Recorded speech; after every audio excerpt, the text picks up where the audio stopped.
بسم اللہ الرحمن الرحیم اللہم صلی علی سیدنا محمد وعلی آلہ سیدنا محمد بقدر حسنہ و جمالہ یا وارث حق وارث۔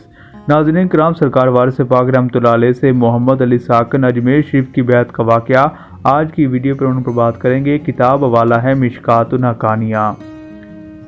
منشی عبدالغنی خان صاحب رئیس پورہ بریلی لکھتے ہیں کہ ایک مرتبہ حضور پر نور سرکار وارث پاک رحمۃ اللہ علیہ کی خدمت عالی میں حاضر تھا کہ ایک صاحب حضور پر نور کی خدمت بابرکت میں حاضر ہوئے اور آتے ہی مرید ہو گئے اور قیام پذیر ہوئے۔ جب ان سے ملنے جلنے کا اتفاق ہوا تو ہر قسم کی باتیں ہونے لگی۔ ان کا نام محمد علی تھا۔ ایک روز تذکرہ چھڑا تو انہوں نے اپنے آنے کا اور بیعت کا واقعہ بیان کیا جو حسب ذیل ہے۔ وہ بتاتے ہیں کہ میری سکونت اجمیر شریف کی ہے اور میں پنجاب میں ایک ملازم تھا۔ میرا رسالہ چھاؤنی کوہاٹ کی طرف گیا تھا۔ میں اتفاق سے اس مجلس اور اس سنگت سے بچھڑ گیا تھا اور 2 روز تک پہاڑوں میں پھرتا رہا تھا۔ تیسرے دن ایک پہاڑی پر مجھ کو ایک بزرگ ملے۔ انہوں نے کھانے کے لیے دریافت فرمایا۔ میں نے خواہش ظاہر کی تو انہوں نے درخت کی جانب اشارہ فرمایا، وہاں کھانے کا سامان موجود ہے۔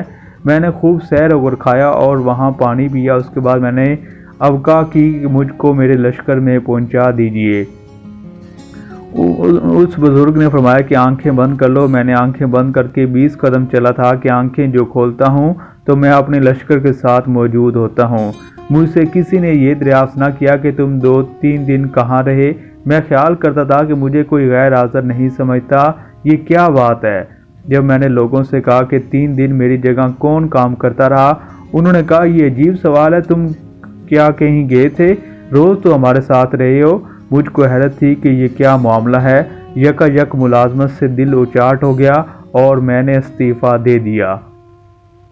کوہاٹ سے رخصت ہو کر ڈیرہ غازی خان میں آیا۔ وہاں سے 30 کوس کے فاصلے پر حضرت شاہ سلمان صاحب کا مزار مبارک ہے۔ میں نے قصد کیا کہ وہاں کے صاحب سجادہ سے بیعت ہو جاؤں۔ میں شام کو پہنچا اور کھانے وغیرہ سے فارغ ہو کر سو گیا۔ اسی شب کو خواب میں دیکھا کہ مزار مبارک سے وہی بزرگ برآمد ہوئے ہیں جنہوں نے پہاڑ پر میری رہنمائی کی تھی۔ انہوں نے ارشاد فرمایا کہ تم اپنے گھر جاؤ، یہاں بیعت ہونے کی ضرورت نہیں ہے۔ میں نے صبح اٹھ کر اجمیر شریف کا قصد کیا۔ یہاں آ کر حضور خواجہ غریب نواز کے روضہ مبارک پر 3 دن مراقبے میں رہا۔ تیسرے دن بشارت ہوئی کہ عود کی طرف چلے جاؤ، تم کو وہاں پیر ملیں گے۔ مجھے اس ارشاد سے یہ پریشانی ہوئی کہ عود کی طرف جانے کا حکم ہوا ہے، یہ معلوم نہیں کہ کس شہر یا قصبے جانا ہے۔ 2.5 دن کے جھونپڑے میں ایک دن درویش حضرت شاہ صادق علی صاحب رہتے ہیں۔ میں نے ان سے جا کر اس واقعے کا تذکرہ کیا تو انہوں نے مجھ کو ایک اسم تعلیم فرمایا کہ اس کو پڑھ کر سو جاؤ۔ میں نے تعمیل ارشاد کی اور خواب میں دیکھا کہ ایک بزرگ تشریف لائے اور فرما رہے ہیں کہ تمہارے پیر کا نام حاجی وارث علی شاہ رحمۃ اللہ علیہ ہے اور وہ دیوا میں قیام پذیر ہیں۔ میں وہیں ان کو ملنے چلا گیا۔ جب یہاں آیا تو آپ کی صورت دیکھتا ہوں تو اور بھی حیرت میں ہوں۔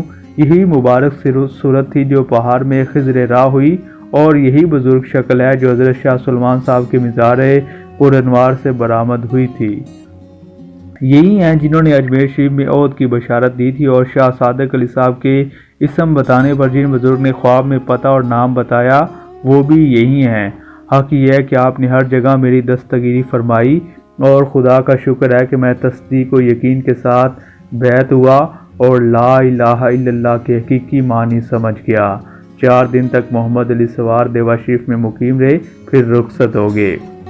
اسی طرح حضرت مسکین شاہ صاحب کی بیعت کا واقعہ بھی آپ تک پہنچاتے ہیں کہ واقعہ ہے کہ مسکین شاہ صاحب بھی حضور انور سرکار وارث پاک رحمۃ اللہ علیہ کے ممتاز فقراء میں گزرے ہیں۔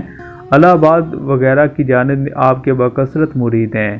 کوٹ ضلع فتح پور ان کا وطن تھا۔ حضور پر نور سرکار وارث پاک رحمۃ اللہ علیہ سے بیعت ہونے کے بعد راجہ پور ضلع باندہ میں دریا کے کنارے سکونت اختیار کر لی تھی۔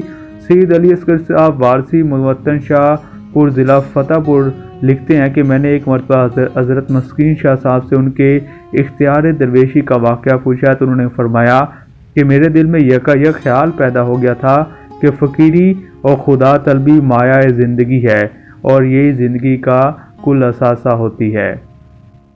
چنانچہ اس خیال نے رفتہ رفتہ یہاں تک استحکام حاصل کیا کہ ایک خاص امنگ پیدا ہوگی اور میں صحراؤں میں بھٹکنے لگا اور اتفاق وقت ہے کہ ایک درکو میں مجھ کو ایک نہایت ضعیف العمر شخص اور